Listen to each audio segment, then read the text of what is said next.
I never imagined that putting up a simple no parking sign would spark a full-on battle with my local HOA and its self-important president. How could I have known that towing their cars would unravel a year-long web of lies and finally bring justice to the entire business district? I slammed on my brakes, nearly hitting a black BMW sitting in my reserved space.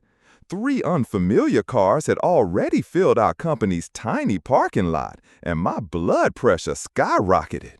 In the 5 years I'd been running my digital marketing agency out of this building, I had never seen anything like this. "What the heck?" I muttered, circling the lot twice before giving up and parking on the street. Feeding a meter all day was not how I wanted to start my Monday. Inside, my office manager, Lauren, was already looking frustrated. "There's nowhere for anyone to park. David and Nicole is still circling the block," she said. I dropped my laptop bag on my desk and glanced out the strange vehicles. "Any idea whose cars those are?" I asked. "No clue," Lauren replied, handing me a coffee. "But there's a property management sign by the fence. Maybe call them." The sign belonged to Riverside Property Management. When I called, a bored-sounding receptionist patched me through to a man named Brian. "Oh, that must be the Oak Hill residences," Brian explained after I described the problem. "Their visitor lot is being repaved this week, so the HOA board told residents they could park in your lot temporarily." He said it as if this was the most normal thing in the world. My jaw clenched. Nobody asked me for permission. That's odd. Let me check. According to our notes, the HOA president, Linda Carpenter, says she had an arrangement with the business owner. "I am the business owner," I snapped. After a pointless conversation where Brian promised to look into it, I printed some polite notices. "This is private property for Riverstone Creative employees only. Please find alternative parking. Thank you for your cooperation." I tucked one under each windshield wiper. By lunchtime, my team was grumbling about their parking tickets. I promised to reimburse them, which would cost me nearly $200 for the day. "Maybe we should just tow them," David suggested, chewing his sandwich. "Let's try the nice approach first," I said, though my patience was fading fast. The next morning was worse. Not 3 but 7 cars, each with Oak Hill residence permits, were parked in our lot. My notes from yesterday were crumpled on the ground. One even had a handwritten reply. The HOA said this is fine. I drove over to Oak Hill, a gated community of upscale townhomes next to our office building. The security guard refused to let me in without an appointment, but gave me Linda Carpenter's number. "I'll be in meetings all day," she said flatly when I called. "No," I said firmly. "Your residents are taking up private parking spaces my business depends on. Yesterday, clients had to cancel appointments because they couldn't find anywhere to park." She sighed like I was inconveniencing her. "Fine, I can give you 10 minutes at 3:30. I spent the day reviewing parking laws and pulling property documents. The deed clearly showed the lot belonged exclusively to my building. At 3:25, I walked into the community clubhouse, paperwork in hand. Linda Carpenter looked exactly how I'd pictured her. Mid-50s, expensive highlights, designer clothes, and a smile that never touched her eyes. She motioned for me to sit. "I understand there's been some confusion about the parking," she said smoothly. "No confusion. Your residents are using my private lot without permission." She tilted her head. "You need to understand our situation. We have 82 homes here, and during this repaving project, there's nowhere for visitors to park." "That sounds like a planning problem on your end," I shot back. "Meanwhile, my business is suffering." "Well," she interrupted, "we've been monitoring your lot. It's half empty most of the time. Surely you can accommodate us temporarily. We're neighbors after all." The fact that they'd been watching my property made my skin crawl. "And how long is temporarily?" I asked. 3 weeks, she said casually. "That's how long the contractor estimates." I took a long breath. That's completely unreasonable. My employees and clients can't be fighting for parking spaces for 3 weeks. She leaned forward. Well, the previous building owner allowed us to use the lot occasionally. We were simply continuing that arrangement. This was news to me. I'd bought the property 2 years earlier, and nothing like that had ever been mentioned during the sale. "Show me the agreement," I demanded. Linda shuffled a few papers on her desk.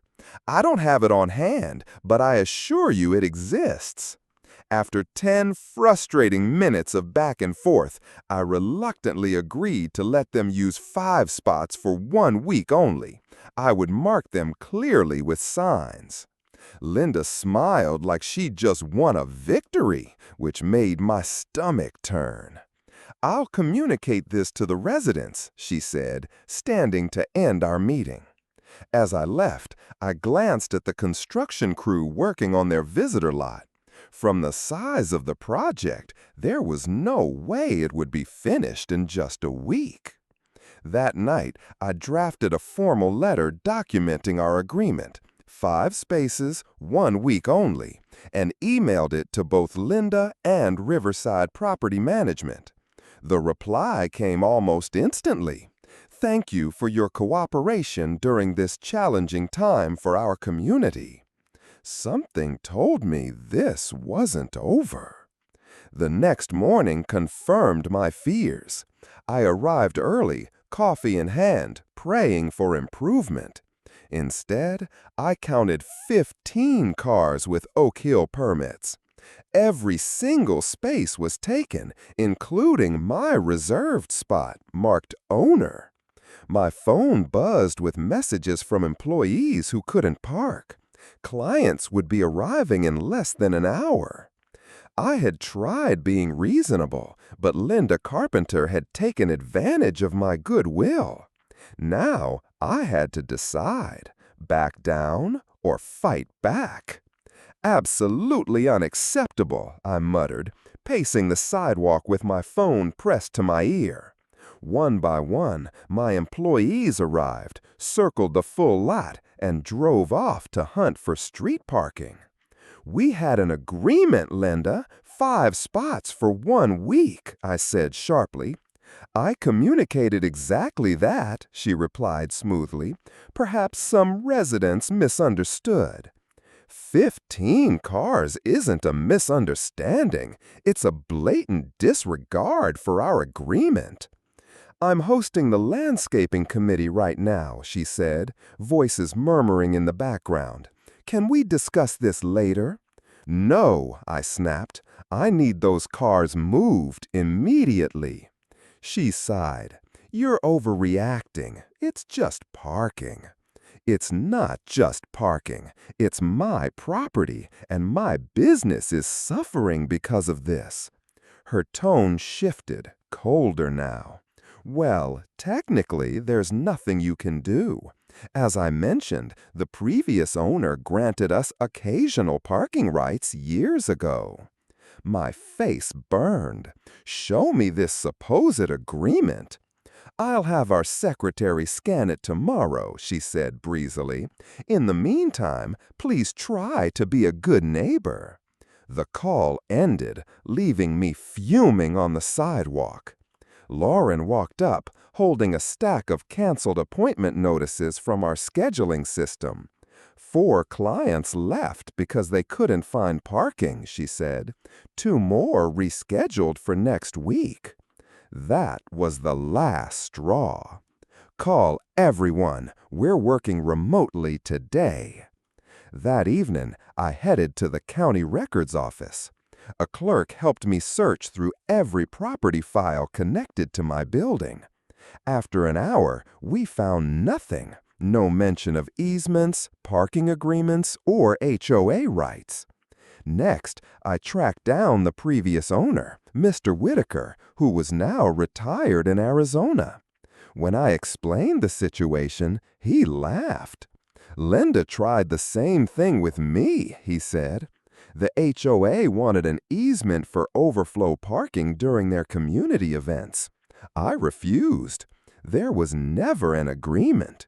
She insists there's a document, I told him. She's bluffing, he replied without hesitation. I owned that place for 25 years and never signed a single thing like that. Armed with this information, I contacted 3 towing companies before finding one willing to handle the job. They explained the legal requirements.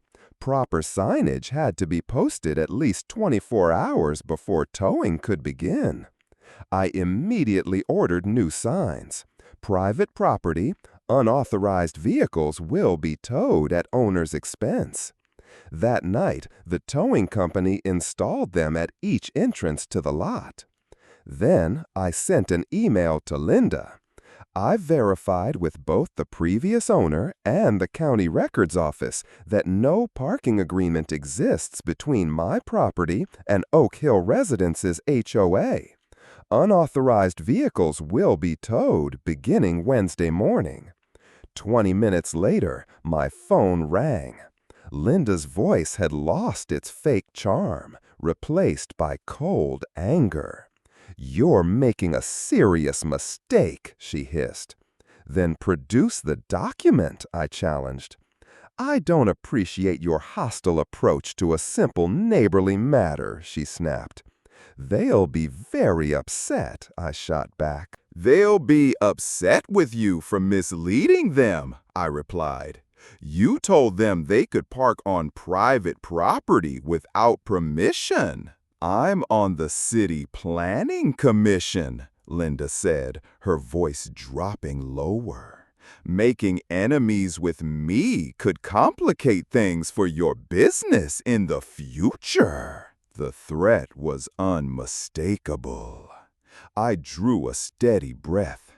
Are you threatening me, Linda? Because that would be unfortunate, especially if I had to report such threats to the Ethics Committee. Silence. The line stayed quiet for several long seconds. You've declared war on the wrong person, she finally said. Expect to hear from our attorney. But no attorney called that day or the next. Instead, I was buried under a flood of angry emails from Oak Hill residents, clearly orchestrated by Linda. Each message carried the same script, calling me unreasonable, demanding I honor the so-called agreement, and threatening consequences if I didn't. I fired off a single reply all. I sympathize with your parking situation. However, no agreement exists. I have verified this with county records and the previous owner. Your HOA president misled you. Please make alternative arrangements, as towing will begin tomorrow morning. That night, I barely slept. Would I arrive to find slashed tires, broken windows? As a small business owner, I couldn't afford a drawn-out war with wealthy neighbors. But I also couldn't allow Linda Carpenter to bully me off my own property.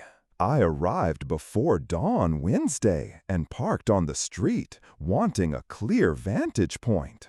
The towing company had 3 trucks stationed discreetly nearby. At 7:45 a.m., the first Oak Hill resident appeared, a man in scrubs, clearly heading to work. He pulled into my lot despite the giant signs, glanced around nervously, and hurried off. Soon after, a woman in a business suit, an older man, and a young mom dropping off kids all joined him. By 8:30, 12 unauthorized cars filled the lot. My employees followed instructions and parked on the street. At exactly 9 a.m., the towing began.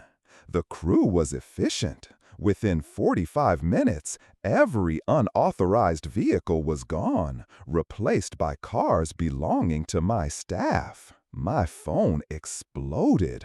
Calls, voicemails, and email notifications stacking up by the minute.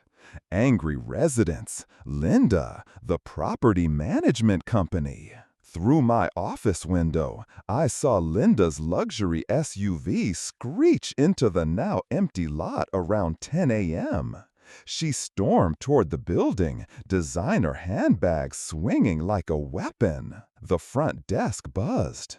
"Miss Carpenter is here, demanding to see you. She's quite upset." I straightened my shirt and took a long breath. "Send her in." Linda burst through my office door, her face flushed with rage. "You had no right!" she shouted. "I had every right," I replied calmly, gesturing to the chair across from my desk. "Please sit." She stayed standing, her voice echoing. "Do you have any idea what you've done?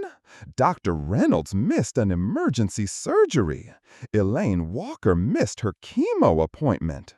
People's cars are being held hostage because of your pettiness." I kept my composure. "That's unfortunate, but it's not my responsibility. You told your residents they could park here, knowing there was no agreement." "There is an agreement," she snapped. "Then produce it," I challenged again. "Because I've checked the county records and I've spoken with Mr. Whitaker, the previous owner. He confirmed he never signed anything like that." "For the furtherance," I continued, sliding a folder across the desk, "here's my property survey, the deed showing no easements, and statements from neighboring businesses who've had the same problem with Oak Hill residents taking their parking." Linda stayed silent, refusing to touch the folder. "I also have recordings of our conversations," I said evenly, bluffing, "where you implied you could use your position on the planning commission to make things difficult for my business." Her face drained of color. That's not what I meant." "It's exactly what you meant," I said, my voice steady, "and it's highly unethical." The power dynamic had shifted. Linda finally lowered herself into the chair, her bluster gone. "What do you want?" she asked quietly. "I want you to tell your residents the truth, that you misled them about having permission to park here. I want a formal acknowledgement from your HOA board that no agreement exists. And I want no further harassment of my business." Her eyes narrowed as she calculated her options. "The board meets tonight," she said finally. "I'll discuss the situation then." As Linda stood to leave, I added one more thing. "If I see another Oak Hill resident parking here without permission, I'll be contacting the ethics committee about your threats." She didn't respond, just walked out, her confidence noticeably dimmed compared to when she'd first stormed in. I wondered if this was the end or just the calm before an even bigger storm. Either way, I wasn't backing down. Some battles are worth fighting, even when they start with something as small as a parking space. That afternoon, Linda's garden committee meeting was in full swing when I stepped onto her flawlessly landscaped lawn. 6 women in matching sun hats froze mid-conversation and stared at me like I was a stray dog that had wandered into their tea party. "Excuse me, Linda, but we need to talk right now," I said, my voice shaking slightly.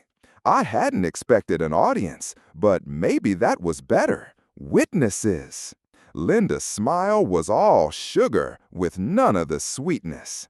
She rose from her chair. "Ladies, this is our neighbor, the one who runs that little tech shop next door." My company built custom software, but I didn't bother correcting her. "What seems to be the problem this time?" she asked, her tone dripping with faux concern.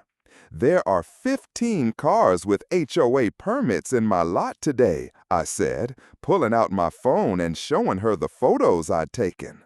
We agreed on 5 spots for 1 week. My entire staff had to park 3 blocks away in the sun. One of the committee members, a gray-haired woman, leaned forward. Wait, this is about the parking? Linda, I thought you said he was happy to help. Linda waved her hand dismissively. You're overreacting, she told me. It's just parking. We're in the middle of a major community improvement project. You violated our agreement, I snapped, heat rising in my face. My business is suffering. Clients can't find spaces, and my employees are wasting time walking back from distant parking. Her smile tightened, her tone hardening as she looked at her friends. Well, she said, smirking as she leaned closer, technically, there's nothing you can do. The previous owner of your building granted us occasional parking rights years ago. It's all in our HOA records. The gray-haired woman nodded in agreement. Yes, I remember that, back when Dr. Miller owned that medical office. My stomach dropped. Could this be true? Had I bought property with some hidden parking easement? No, my attorney would have caught that during the sale. I'd like to see this agreement, I said firmly. Linda's smile widened like a trap snapping shut. Of course, I'll have our secretary email it to you. Now, ladies, shall we continue? The flower competition won't judge itself. I left feeling defeated and unsettled. On the drive back to my office, I called my real estate attorney, who promised to dig into the matter immediately. That evening, sitting in my empty office, I opened an email from him.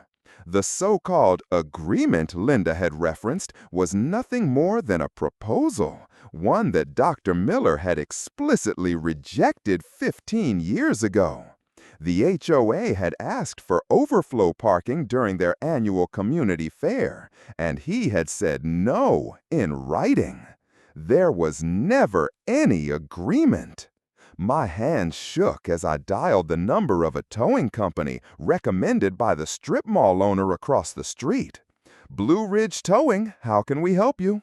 I need unauthorized vehicles removed from private property, I explained. How soon can you put up signs? We can install them tomorrow afternoon, the dispatcher said. But legally, signage has to be up for at least 24 hours before towing begins. That's fine, I said. And how early can you start towing after that? We open at 6 a.m. Our drivers can be there first thing Thursday morning. Perfect, I replied.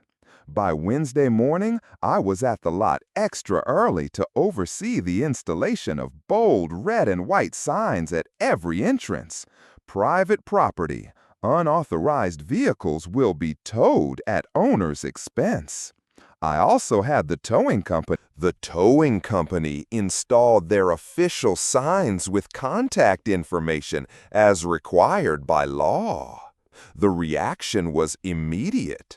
A silver-haired man in a golf shirt walked up as I snapped photos for my records. "What's all this about?" he demanded. "We've been parking here during the repaving." I kept my voice steady. "I'm sorry, but this is private property. It belongs to my business. The HOA never had permission to use it." "But Linda said—" Linda was wrong, I cut in, surprising myself with how firm I sounded. She claimed there was an old agreement, but there never was one. I verified this with my attorney. The man frowned, snapped his own photo of the sign, and muttered, "This is going to be a problem," before walking away. By lunchtime, my office phone was ringing non-stop with angry HOA residents. I had my receptionist take messages, but I returned none of them. Instead, I sent a single email to the entire HOA board. To whom it may concern, it has come to my attention that HOA residents were incorrectly told they could park in my company's private lot. This information is false. No such agreement has ever existed. Effective immediately, only vehicles belonging to my employees, clients, and business operations may park in our lot. All unauthorized vehicles will be towed at the owner's expense starting Thursday morning. Attached is documentation proving that the supposed agreement was explicitly rejected by the previous owner. At 5:30 p.m., as I was preparing to leave for the day, my phone rang. It was Linda. "You can't do this," she hissed, skipping any greeting. "Do you know how much trouble you're causing? Our residents have nowhere to park." "That sounds like a planning issue the HOA should have solved before starting construction," I replied calmly.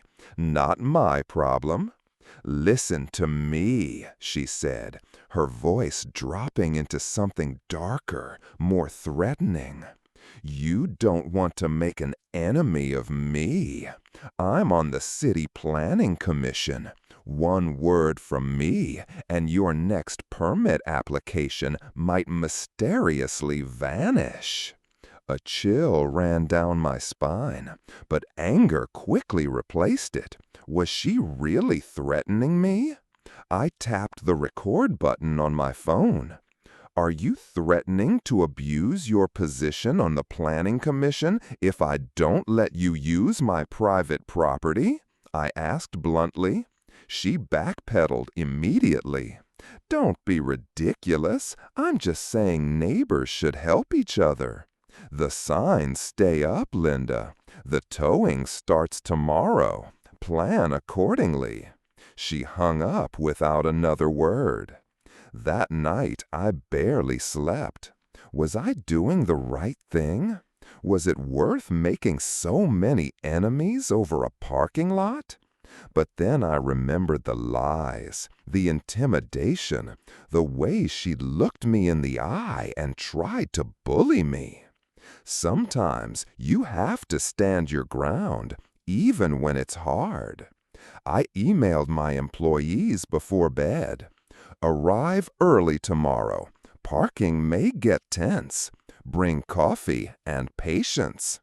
I had no idea just how tense things would get.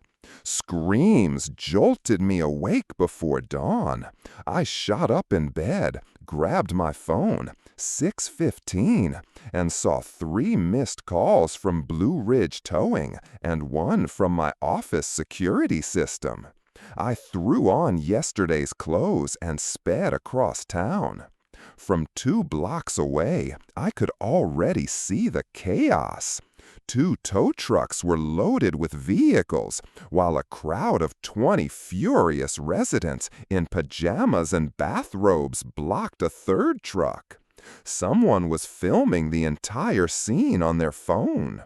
I parked on the street and jogged toward the fray.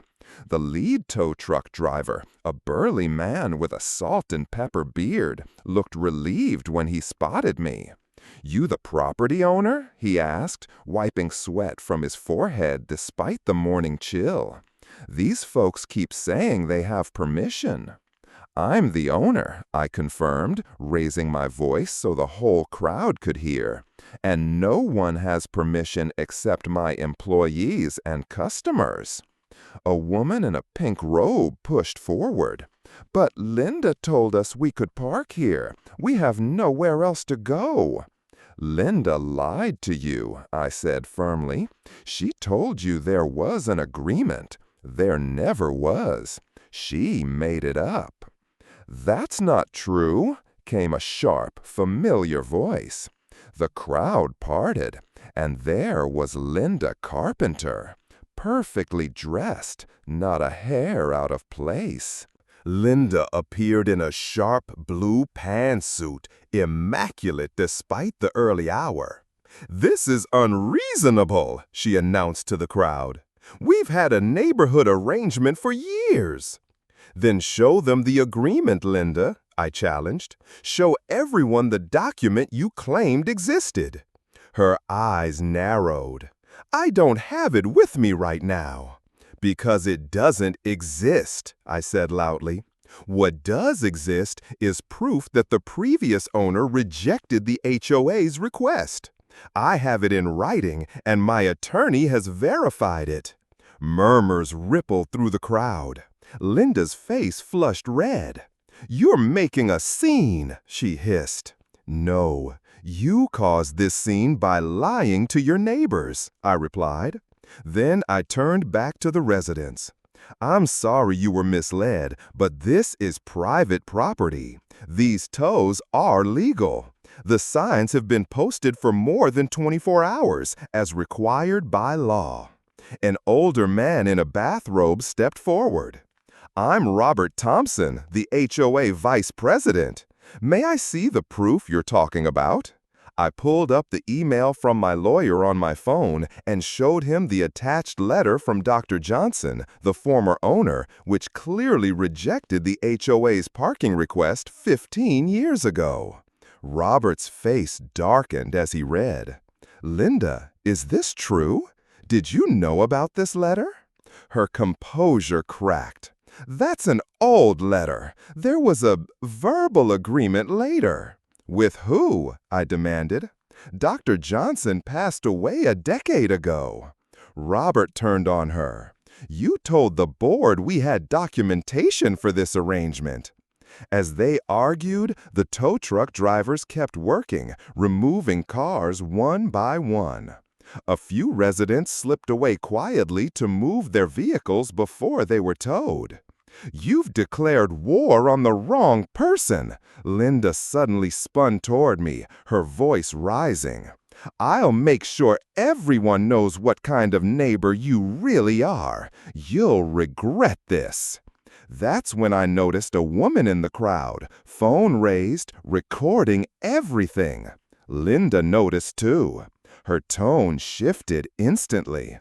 "What I mean is, we're very disappointed in your lack of community spirit," she amended, smoothing her jacket. But it was too late. Her true colors were already exposed. By noon, the lot was clear except for my employees' cars. I'd instructed the towing company to waive the retrieval fee for anyone who picked up their car before 9 a.m., which softened some of the anger. Still, my inbox was flooded with HOA messages, some apologetic, others furious. The most surprising email came from Robert Thompson. "I'd like to meet with you privately to discuss this situation. There are other issues with Linda's leadership that concern the board." We met that afternoon at a coffee shop halfway between our properties. Robert didn't waste time. "I want to apologize on behalf of the HOA," he said. "What Linda did was completely unauthorized. She never brought the parking matter to the board for a vote." I sipped my coffee, waiting for him to continue. "This isn't the first time she's overstepped," Robert explained. "Last year she hired her brother's landscaping company without board approval. 6 months ago, she threatened the owner of the grocery store when he wouldn't donate to her favorite charity." "Why is she still president then?" I asked. Robert sighed. "She's manipulative, and most people don't want to challenge her because she makes life difficult."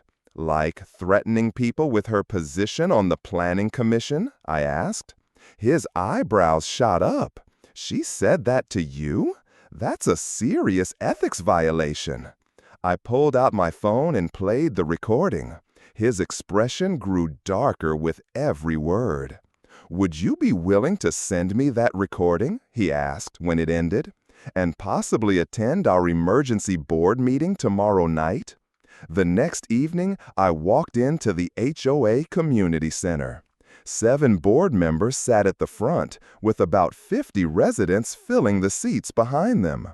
Linda sat front and center, arms crossed, glaring daggers at me. Robert opened the meeting. "We've called this emergency session to address serious concerns about recent actions taken by our board president." For the next hour, I watched as years of Linda's misdeeds were laid bare.